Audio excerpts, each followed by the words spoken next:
and then I was thinking like football because I bought a red shirt, which was Manchester United shirt, right? With Ronaldo. That's what we were talking yeah. about, because that's my team, Manchester United. Yeah, and then when I went to school, everyone was saying, "Oh, you support Man United," because my English wasn't that good. I was just saying yes, no. Oh yes, yes. But you didn't know what they're talking. You didn't even know about Man United, no. So then I watched Man United. Then it was Ronaldo's number, you know. So Oh wow. I said, yeah, I'm gonna start playing football. Hello again, and welcome to Marriott Side Trips, a new podcast show where I share the stories of the people I meet along the way during my travels.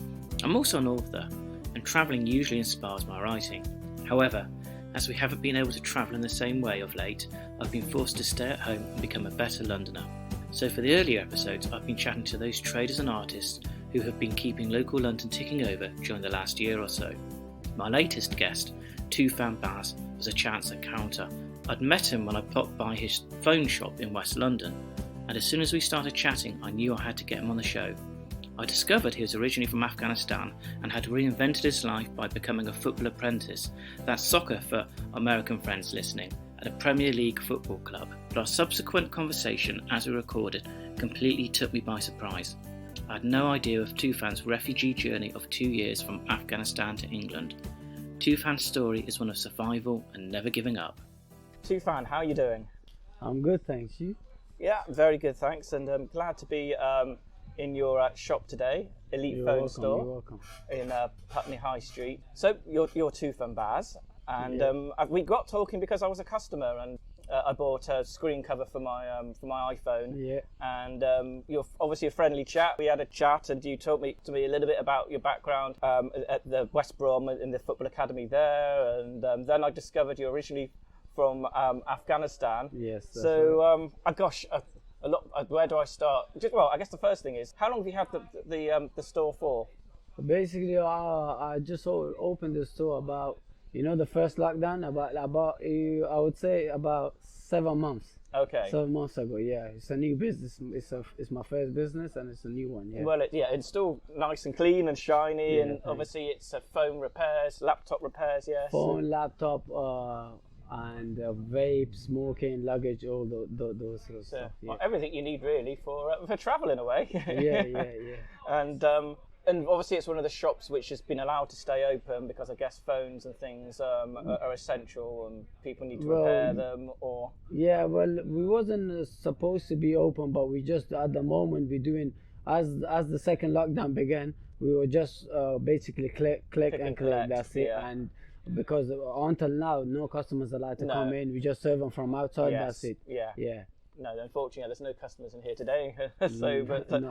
But yes, we've been a passing trade though on a Saturday. It's a nice sunny day in Putney, and there's people around. Yeah, because obviously we are the few phone shops that are open, because first we're not getting funded by government because our store is new and that. But we claimed already, but we're waiting for the process to see what's going to happen. Okay. And then that's why we open, because we still have rent to pay. Yes. Like half of the rent, so that's what we have challenging. to do. But amazing the fact that you actually had the courage to open up a shop during a lockdown. What gave you the idea, and had you worked in retail before? I used to work for this other guy I used to work in Windsor. Okay. And then because from working, when I thought as a long way, I couldn't obviously from working I was thinking that it's not gonna get me anywhere. So the best thing was to just save my money, invest, and then open up my own business and see what happens. Yeah, that's what I did. And then I was working construction, and then working for people, this and that, saved my money. Then after that, my uncles are here as well, so we just was looking for shop, and then it's a family business, so we invested in this. We just opened the shop now. Yeah. And how's it been going so far? Because when we opened this, from the start of the lockdown, it's been lockdown. We don't know what's the normal market's like. So we're still waiting to, once the lockdown is over, then we can see if it's good or not. Yeah. Okay. And so you said you set up as a family business with your uncles, but what's your specific role? Sort of everything. in my shop. Yeah, it's basically I run it basically. That's it. My uncle has his other business, but he just helped me financially, because I didn't have that much money to open my own business, so that's why we're doing it like a shared business. So yeah. Okay. And do you live in this part of London? Because as I said, we're on Putney High Street. The Yeah, shop. I live in basically from here. I live in Hammersmith, which is like 10 minutes away from here. Okay. In a bus. Yeah. Yeah. So I mean, It's for not that far. people who don't know, who aren't from London or the UK, Putney is southwest London but down by the Thames, and obviously you live in across the water then in West London. So not far. And have you been in that part of London for a long time? Or were you in Windsor before? Yeah, I have. I used to live in Birmingham back in like 4 or 5 years. Yep. And then moved to London. In London, I've been like, it's been nearly 6 years now. I live in London now. Yeah, in Hammersmith. Okay. Same area for 6 years now. Yeah. And I should say that obviously you're originally from Afghanistan. And how old were you when you came to the UK? Yeah, I think I was 9 years old when I left my country. I came with my dad through all the countries, like, because we didn't have no passport or any documents to travel on an airplane or stuff. Wow. So we crossed like each country from Afghanistan. I remember from Afghanistan it was easy. We just got a passport or something. We traveled in the airplane to Iran. Then from Iran it was all like cross country, like from Iran. Then we came to Turkey. From Turkey to Greece, from Greece to Italy, from Italy to France, from France to England, which was 2 years journey. In that time, we had to, like, for example, like when we was from Turkey, I remember it was a night time. It was around like 1 o'clock. It was we were in Istanbul near the river, right, where the smugglers put people on the boat and send them to Greece, and it's freezing and the weather was storming as well. And there was like 20 of us, and there was a small boat as well. So we all jumped in the boat, and then the smuggler said, "You get ready, we're going." And the weather is storming as well. So we're going towards Greece, and you can see the lights. You know, when you're in the middle of the ocean and you can see the lights of the distant lights. Yeah, the distance, and we're not reaching there, and we're saying, "Oh my God, when are we gonna reach?" And you can see the waves, you're taking you high and down. You're like, "Oh my God, we're gonna drown, we're gonna die, this and that." And then we're nearly there. We were in the middle of the ocean, and then our boat suddenly turns off. And then the smugglers, like, everyone's panicking, like saying, "What's going on? What's going on?" So the boat turns over. Sorry. No, the boat turns off because the fuel runs out. Oh, I see. Yeah. But the engine stops. Yeah, the engine stops, and then we're going backwards, and everyone's the tide was panicking. taking you back, was it? Yeah, it's taking back. And then the smuggler said, "Calm down, I have fuel." So he put there's a kind of bonnet under the thingy boat. He opens, he fills the boat, the engine, the tank. And he goes fast towards the thingy. We go of Greece, and then from two other sides, as you can see, the police are coming with their blue lights. God. And then this guy, the boat's quite fast, so and 20 people is inside. He gets us because I was small and I couldn't swim on that. He just hits the rock in the dry land. Yeah, he turns around, he tells us to jump. Everyone jumps and run. And we jumped off running. He turned the boat around, and they just went back towards Turkey, because if he gets caught and that, he's gone for life or something like that. And then we get into the jungle, we start running and we're hiding. Yeah, we get to Greece. We get Greece. Yeah. My gosh! And so you're 9 years old, and you must have been scared in for that period of just moving and trying to get to Europe. What I've witnessed at my age, I've experienced, and that is crazy. You know, it's not easy to come from like Afghanistan to like England, like, and the whole journey was 2 years, no documents, nothing. You're scared that basically your life's in danger as well. From 100%, it's like 80% in danger, and then you got 20% of surviving. That's it. My gosh! And so, how long did it take to get from Greece to the UK? So then, when we got to Greece, we got a ticket we came to. The authorities Athens. Took you in then, did they? No. We came by ourselves because my dad just bought a ship ticket. We got from Greece. We came to the capital city, which is Athens, I think, right? Athens, yeah. Yeah, we came to Athens. From Athens, then again the smugglers put us in a truck, and from the truck, then we came to Italy. From Italy, we just have to buy another ticket, train ticket. We come to Paris. From Paris, then you talk to another smuggler there. So there's all these connections of smugglers on the way who knew how to get you without documents. Without documents, literally nothing. Yeah, and then from France, you get a smuggler there. France was the hardest part, basically. We tried to smuggle inside the trucks and that. The police catch us, send us prison and then back to the jungle and that, because we had nowhere else to stay. I was in the jungle for 1 year basically. Not only me, but all the in Greece. Yeah, all the refugees and immigrants were there. Like spend the nights and that in jungle. Yeah, there's no hotel or nothing. Yeah, just living off tents and what you can get hold of. Yeah, that's it. Yeah, and then I was in Greece about 8-9 months. Okay. Because it was hard to pass from there. Yeah. And then from there, luckily it was you and Christmas your dad, time. Yeah, Yeah, me and my dad. Yeah, it was Christmas time. Yeah, and then the smuggler was like, because we've been there for a long time, right? They knew us. 9 months is a long time, right? Put me and my father and some other guys. It was Christmas time. I don't know when it was. When is Christmas time again? June, July, or so what? here, the 25th of December. Yeah, December times. So it was cold then, obviously. Yeah. It was freezing cold, and then the smugglers find a truck. It was full of Christmas tree. Okay. And Christmas gift and that stuff. So it was tree. So you're hidden in the back with Christmas decorations. Inside the tree, we hidden under. So there's about 15 of us. Okay. 15 of us, yeah. And we're hidden. It's like 3 o'clock at night as well. The smuggler put us in the truck. It's 3 o'clock, and he said, "Don't make any sounds. This is your last chance. Try your best. That's it. Hopefully you will go to England."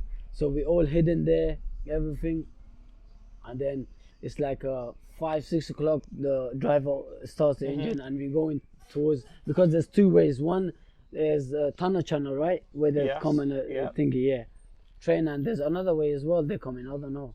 Would it be by ferry, Ferry or something like that, yeah. So, ferry. So this truck driver goes to the tunnel channel way on the train. We're on the motorway. We're thinking, oh, this driver's going somewhere else. We're knocking the thingy, and the driver's not hearing nothing. Because you're in the tunnel, Yeah, he's not hearing. We thought he's going in the wrong way. That's why we're knocking out to get out of the car. Yeah. So, but no, and then all of a sudden we just made a hole on the car. On the truck, we could see, oh, he's going on a train. We told everyone to be quiet and head us up. And then first security point check, they couldn't see nothing. Second one, it was an English check. It was the security. I could remember this clearly. They saw us, everything. They said, yeah, nothing clear. Close the door. Let us all go. Did they really? Seriously, yeah. They didn't do nothing. Yeah, they saw us. That was so crazy. That was the authorities at the Channel Tunnel. Yeah, it was one security. Lady security. Check. Oh, wow. You could see us. Literally, you could see us, but he let us go. And then we were. And then 40 minutes later, we arrived in, I don't know, near this Dover or something, somewhere there. We were there, and then from there we got off the truck. Once we got off the truck, the driver was surprised that what the hell. Because he didn't know you were there. Yeah, we didn't know it was going. Everyone's jumping. I was the last person to jump. I jumped right at his shoulder. And we start running away. So the driver phoned the police. Yeah. He catch every single one of us. The police officer, catch every one of us, and then that's it. He sent us he got us registered. We was in a family. Me and my father was in a family. So they accepted you as a refugee. No, they didn't respect. They didn't accept us for a long time.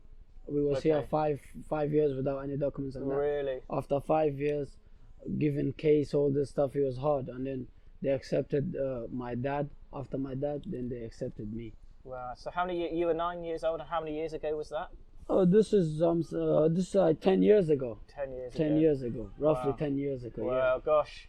Okay, there's so much to absorb and take in there, and I'd love to chat more about that experience and how it was. But what we were talking about when I came into the store was, you told me that your passion was football, and you became an apprentice at West Bromwich Albion, and that's my dad's team. And so we were talking about a little bit about West Brom because of him, and he's from Birmingham originally. Right. So let's just jump forward a bit. You played football in Afghanistan before as a kid? No, I didn't play football there. I was small. I didn't even know nothing about football. But I used to watch football there, but I didn't play there. Okay, because everybody here thinks of the kites because of the famous the kite runner and the kites in Afghanistan. But what got into football when you when you went to school and you met friends in the streets? When I went to school. And then, because first I lived in London, the government moved us after 2 years in London, the government moved us to Birmingham. So once I moved to Birmingham, I was in year 4 or 5, I think, primary school. Yeah. And then I was thinking like football, because I bought a red shirt, which was Manchester United shirt, right? With Ronaldo. That's what we were talking yeah. about, because that's my team, Manchester United. Yeah, and then when I went to school, everyone was saying, "Oh, you support Man United," because my English wasn't that good. I was just saying yes, no. Oh yes, yes, no. But you didn't know what they're talking. You didn't even know about Man United, no. So then I watched Man United. Then it was Ronaldo's number, you know. So Oh wow. I said, yeah, I'm gonna start playing football. When I started football in primary school, all this, I was very talented. Not only just football, I was talented in all kind of sports. Just I had natural at sport. medals, certificates, all of that. I still have it. It's all at home.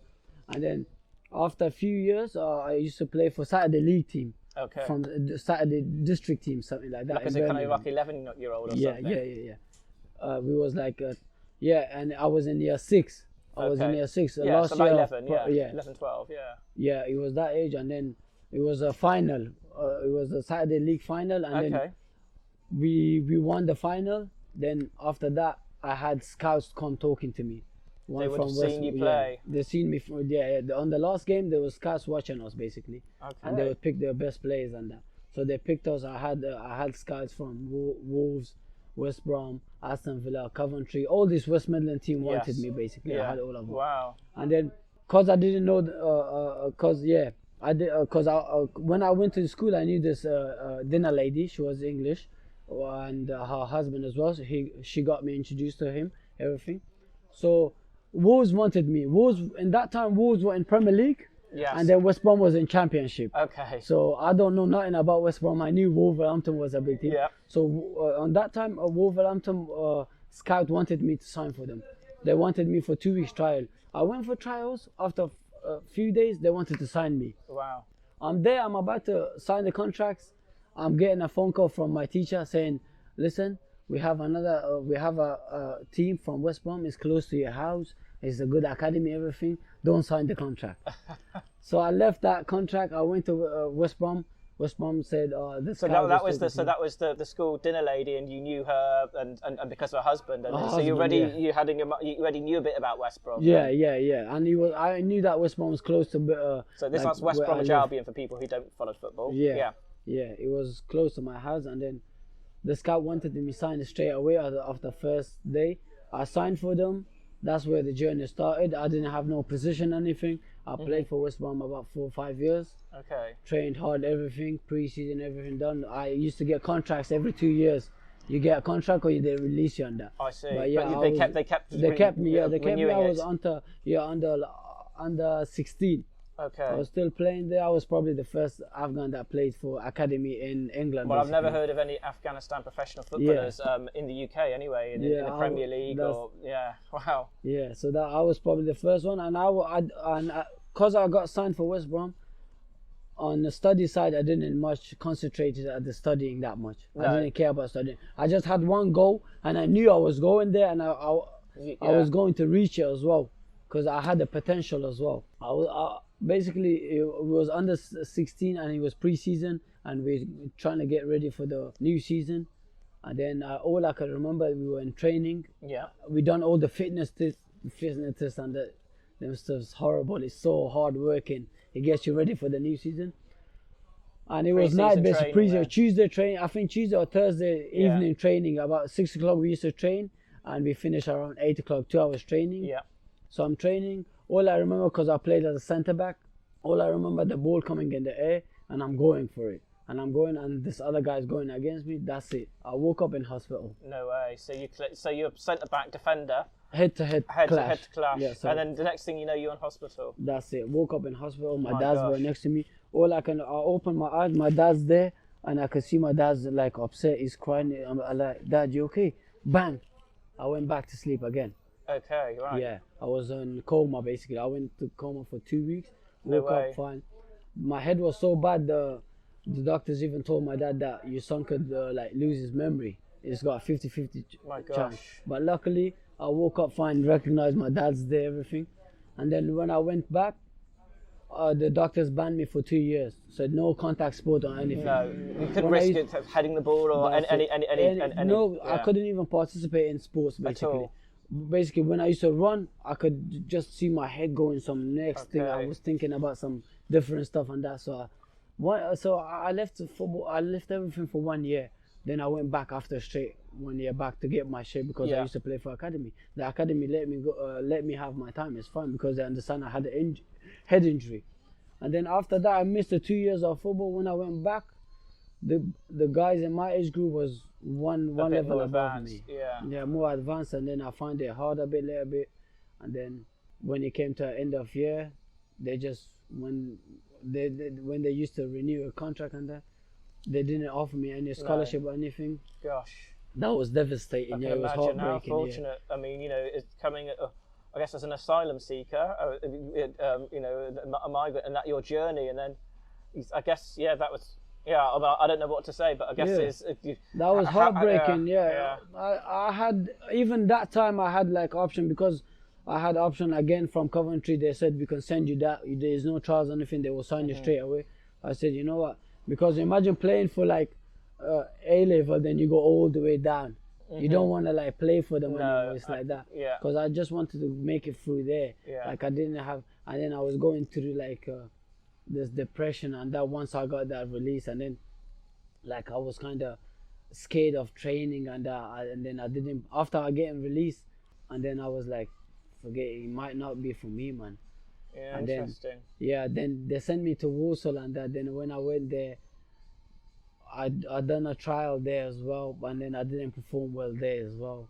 And then cause when I used to go for a trial, I used to get signed like that. Yeah. No, that's anything. Then imagine you're getting released from West Bromwich Albion and you're going to Warsaw, and then they want you for trial, and you go to do your trial, and you're thinking as well, when I had that, and you're thinking, what's going on?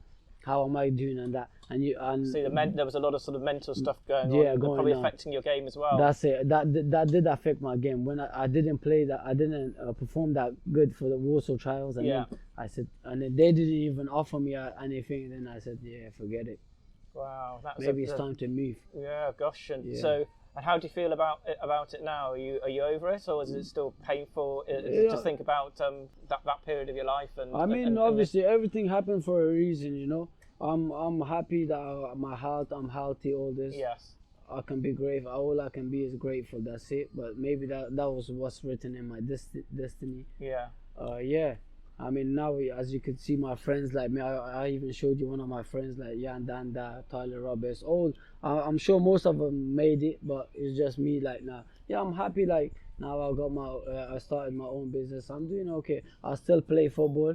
Yeah. you play still now, yeah, Yeah, of course, yeah. yeah. Even though if I go Centre back still, no, I play attacking. Yeah, attack. Okay, so I'm good at any, like, cause I play centre back for academy because that was my strongest position Yeah. where I can play. I'm good in different positions as well, but I wouldn't get in like in a striker for West Brom and that. No, all team sports have been cancelled, but they're starting again. So you're looking forward to playing football again? Yeah. But I play with basically there's loads of Afghans we play on Saturday and Sunday. We train as well together. Nice. It's a community we play together. Yeah. Wow. And So that's what part of London is that you play? Perryville, I think. Perryville Perryville. Park. You know Perryville Park. We Okay. play there. We play out. We train in Alperton, all this stuff. Yeah. Okay. To keep fit and play. Yeah. Yeah, because Football is what we love. when people think of football in London at amateur level, they think of Hackney Marshes, and have you played at Hackney Marshes? Do you know No. that? Okay.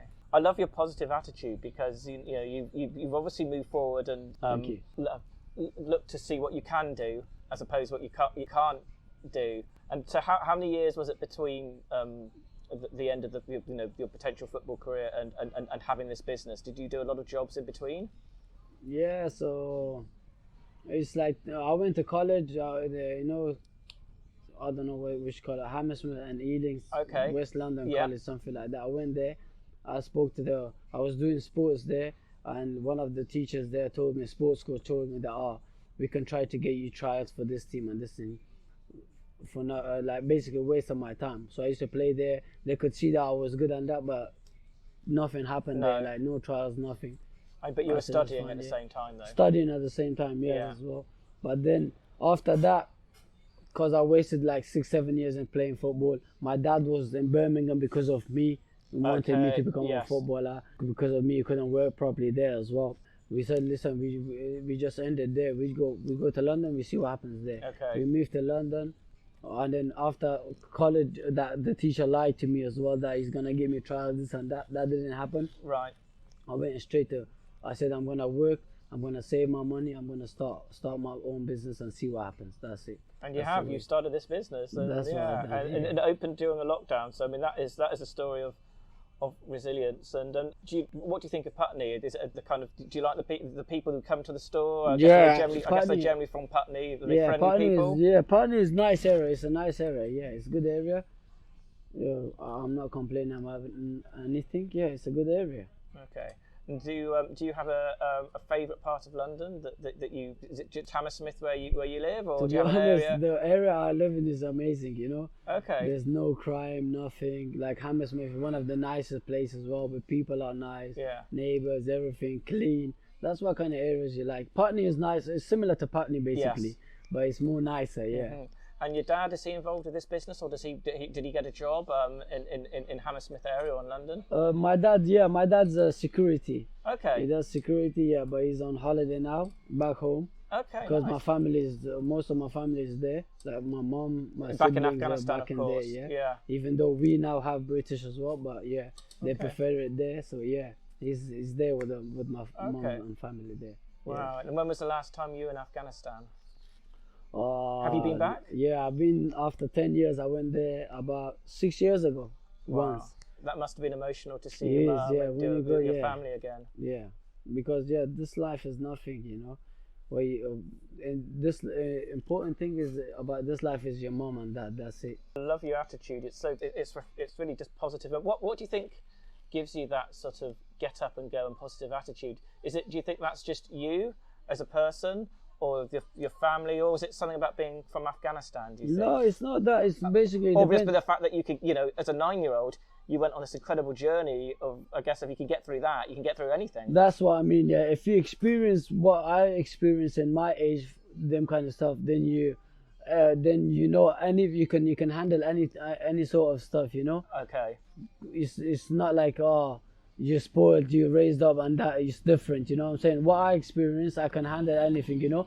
But I believe whatever's written in your destiny, that will happen. Mm-hmm. If that happens, you can't do nothing about it. You just have to keep going. Never give up. Even football, as I'm saying now, I'm only 22, right? Yeah, you're a young guy and you've got your own business.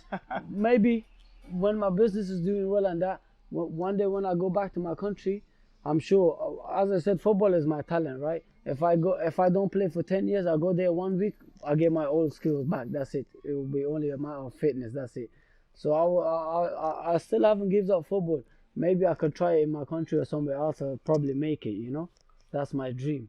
See what happens. I mean, obviously, Afghanistan's gone through a terrible period in recent history, but are there professional sport leagues or football leagues in Afghanistan? Yeah, they have their own APL, I think, yeah. The APL, okay. APL, that's a football team, yeah. They have about 12 to 8 teams that they will play each other like 2-3 times, and they just come for the cup, yeah. Who's got the most points, the same as whoever's got the most points, they wins, yeah.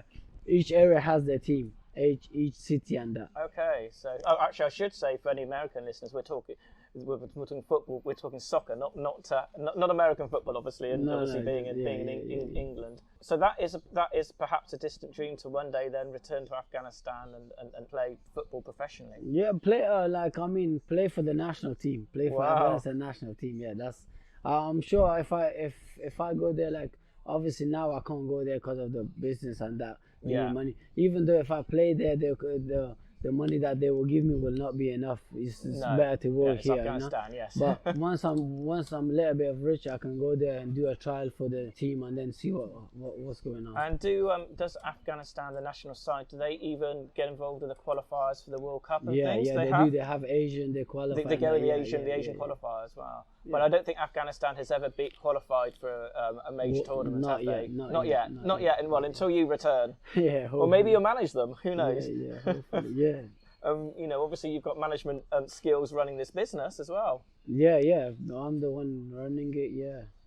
So where would you see yourself in 10 years' time if you could say, okay, I want to be doing this in 10 years' Hopefully, time, yeah. what would you say? In 10 years' time, I want to see myself like hopefully having few shops, few business. As long as I have few shops, few businesses, that's it. Then I can do what I love, like football. I can go do trials for teams and that, see if I can make it to my dream. That's my dream. Okay. Yeah. Do you have any time outside of playing football, running this business, watching football? And you're a Man United fan like me, obviously. So Yeah. I guess you've been following them on, during the lockdown and things. So Yeah. Do you have any time for anything else outside of that, or is I is try that football to your be life honest. still in the To business? be honest, as you know, in London or in general in England, you don't get much time.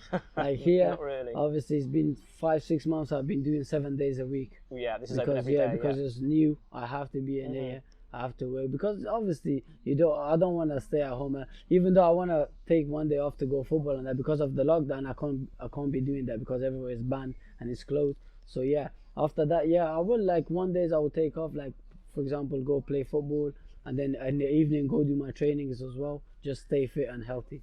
Okay, well that sounds good. A good model for life. I think yes. Stay fit and healthy, and I think we're all aware of being healthy and fit during a pandemic and things. So that's I think it is such an amazing story, and I'm so glad I came into the shop. Thank you. And we chatted, and you sorted my phone out for me. I guess what would I say? What's the biggest learning you've had from having this shop? Well, the biggest learning I had, basically when I was working for someone, you work so much, you work hard, you give everything, you give your 100% everything, and then they're not satisfied for what you do, what you done. I was working, basically I used to do construction. I was working for a guy, and then he wasn't satisfied for what we was doing. We was giving everything. Yeah. We was working our socks off, and when I say our socks, we was working really hard. He didn't appreciate it. When he didn't appreciate it, then I said, working is not for me. No matter where I work and that, it won't be enough. Yeah. I need to start saving, and then I can invest into a business and do something. That's where it all began. So yeah. So you're certainly an individual. I said I will never work for someone. I will work for myself. Yeah. Even though if I earn £1 or £2, that's enough. But still, I'm working for myself. Yeah. No one's telling me to do something or do this or do that. I want to work myself. That's it. I'm my own boss. That's it. And how has it been running this shop, dealing with suppliers? And obviously, it's been not many people around with lockdowns and things. Yeah. Has it been quick to learn the business, or did it take a while to get used to everything? Basically, when I just got the shop, I was struggling to fix phones, and I didn't know nothing about mobile phones. You taught yourself to fix them, yeah? But YouTube was my teacher, just watching YouTube and learning. Well, I can learn everything from YouTube. That's it. And then I learned how to repair phones now. It's been like, I learned it like first month. I learned it. Now I can do repairing everything myself. And then, we invested a lot of money, but it's because of the lockdown. We have to be patient. Once the lockdown's over, hopefully then we can see if it's any good, or if we're making profit or anything. Yeah. Wow. So just to sum up then, we're on Putney High Street, but just maybe tell the listeners how they can find the shop, where it is exactly, and do you have a website, or are you on social media at all for the shop? Yeah, I'm on Facebook, and we don't have a website at the moment because our shop is new, but we will have soon. My shop is 116 Putney High Street, opposite the NatWest Bank. Okay. It's a red shop. Obviously, everyone can. I think if they can see Elite Phone Store, that's my shop. Yes, Elite Phone Store. Yes. Just to remind everybody, if they happen to be in Putney, they should pop in and buy a phone cover, or if they need the phone fixed, or need something for their laptop, you're the guy to help them out, you did for me. Yeah, no worries. Yeah. Brilliant, Toofan. Thank you so much for being on the show, and it's been a pleasure. Thank you. You're welcome. No problem. Thanks so much for listening, and a heartfelt thanks to Toofan for sharing his incredible journey with us. To learn more about Toofan and things mentioned in this episode, check out the show notes on my website, marriottsidetrips.com. That's MARRIOTTS